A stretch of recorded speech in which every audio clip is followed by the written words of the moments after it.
In a world where technology continues to break boundaries, there's one revolution quietly reshaping the way we experience movies. It's immersive, it's visceral, it's virtual reality. VR films are no longer a far-off dream of the future. They are here, and they're changing the way we engage with storytelling.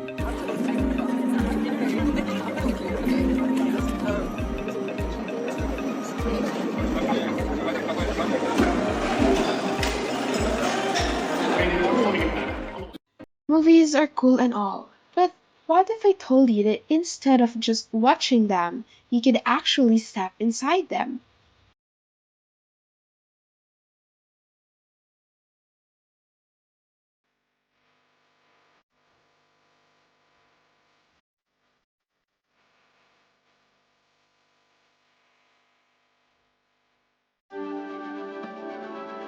You have to be able to relax, but there always has to be part of you that's ready to surge. When you see everything that you've ever known,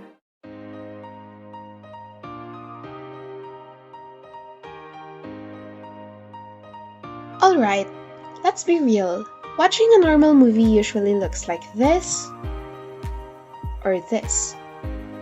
But VR films? A whole different story. Imagine walking through the streets of a cyberpunk city, floating in outer space, or running from, whatever this thing is.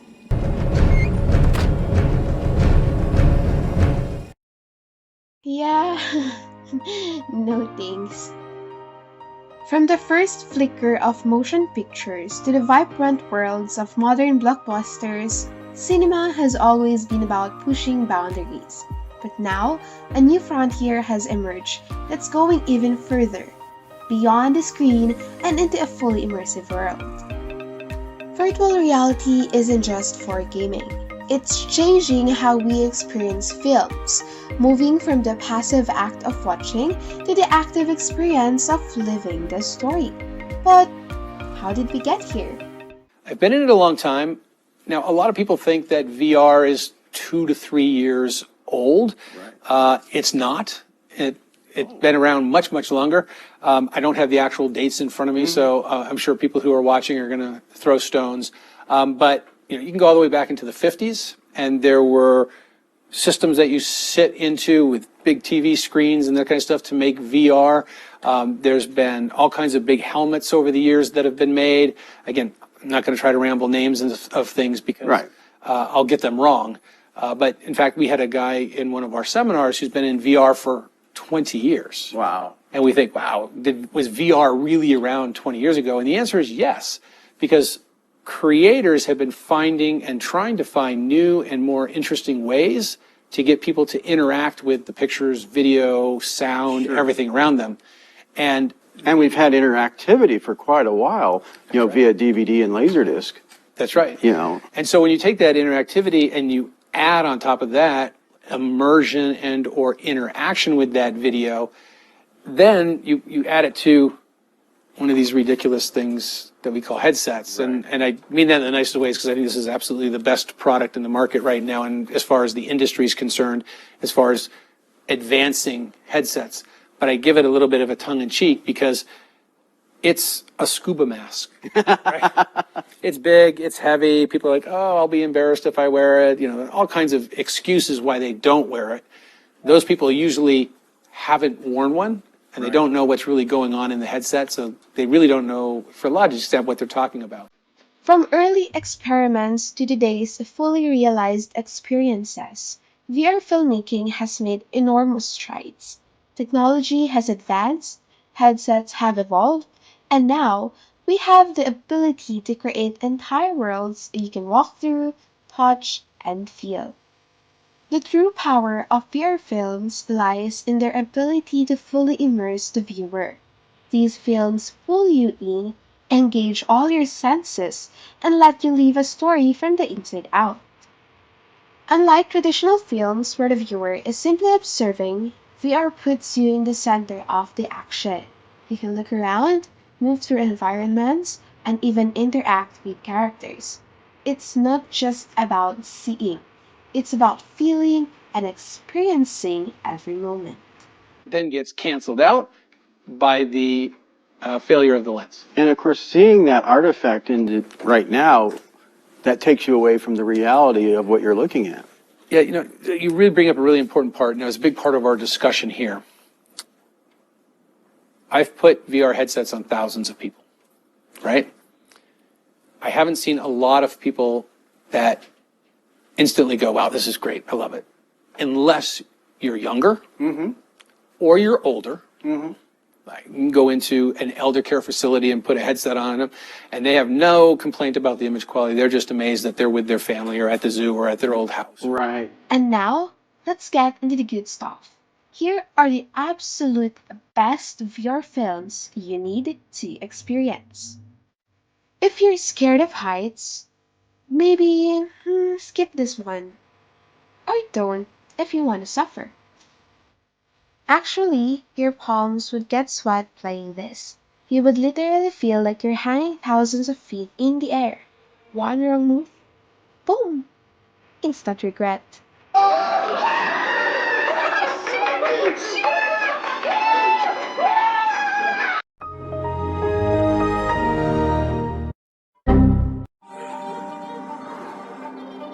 You heard it too. You do, don't you? Hello. Who told you there were wolves in the walls? This game blends picture-level storytelling with psychological horror. It's super immersive and honestly, kinda unsettling. Shortly. When we got to orbit, it was nighttime, and all I could see was blackness. It is the most rawly human that I've ever felt. You're just there, and the joy is overwhelming. How about imagining floating in zero gravity inside the actual International Space Station? No CGI, no green screens, just pure space vibes. And then, what's next? Could we get a full Marvel movie in VR? Star Wars? What about a horror film where you're the main character? Imagine jumping into an anime world, exploring Middle Earth, or surviving a zombie apocalypse, all in full VR. It's coming, people!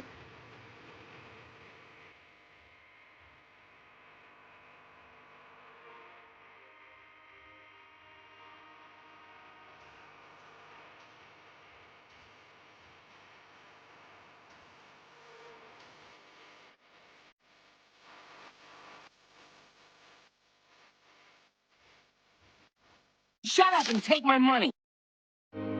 But will people actually ditch normal movies for VR?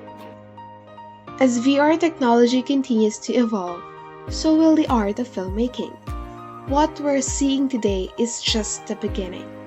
In the future, it's likely we'll see even more interactive experiences where the audience isn't just following a narrative, but shaping it with their choices. I get nauseous in 3D films. Yep. And I'm not exactly sure why, but it's probably a sense of motion that's disturbing them. And of course, 3D's been around for a long time too. It has. But if you think about our brains, we have built a visual map of everything around us, right? Whether we think about it consciously, subconsciously, doesn't matter. We all know that a basketball is round, right? Right. If we see a basketball that's oblong, in an experience, we're like, what's wrong with that basketball? Yeah. Because it's not what you think it should be. Right. Right? Some of those early challenges that we had of de-warping and wrapping the video around in this sphere and trying to figure out how to play it back seamlessly, a lot of that stuff is being addressed on a daily basis. And so the experiences are getting better, the tolerance is getting better, the quality is getting better. Yeah, so do you have any predictions? It's exciting time. Predictions for VR? For this technology? Do. Okay. My question to you before I answer Are you talking about VR in general? Are you talking about VR video? Are you thinking about... I would say probably VR in general, because video is just one aspect of it, right? Okay, exactly. So let's start there for a second. I will tell you that, in my opinion, all of us will spend a good chunk of our lives in virtual reality in the coming years. And I say all of us, meaning myself. I'm not a spring chicken anymore. Right. But even in my lifetime, I will start, I'll give it 3 to 5 years, we'll start spending more time in a headset.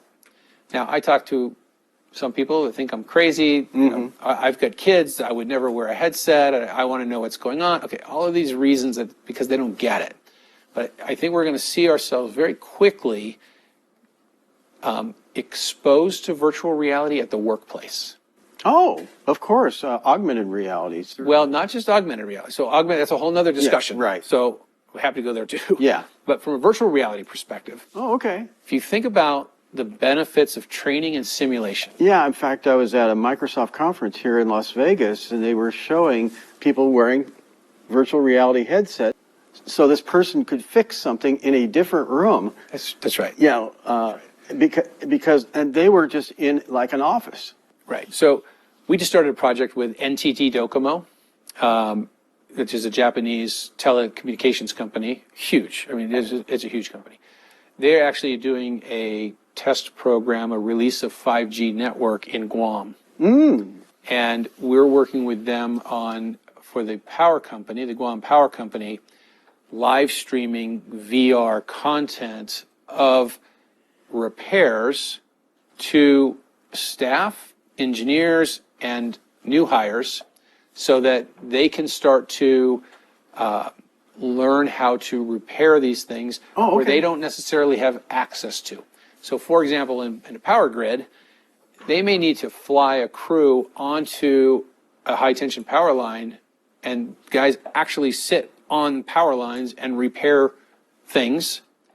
Right now, to put somebody in that environment is dangerous. Right. It's expensive. There's hazards, everything else. But equipped with VR 180 and you're replicating that individual's view, now I can have one or dozens of people watching what's going on there in 3D, so you get depth and scale and size, broadcast over 5G networks, right? So you have very low latency, very high quality, and you can add additional information and or stitching and or other things in the edge-based component of the cloud.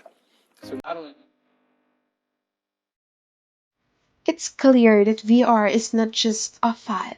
It's a new era for cinema, one where the boundaries between the fiction and reality blur, and where audiences can dive deeper into the art of storytelling than ever before. Really?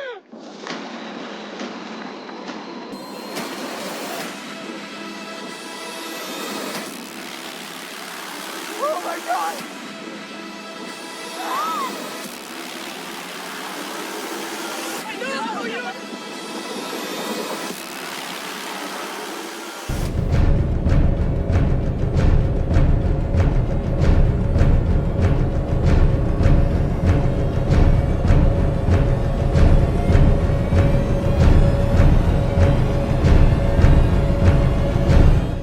This is the future of film. A future where you're no longer a passive observer, but an active participant in the stories that shape our world. The new frontier of cinema is here. Will you step inside?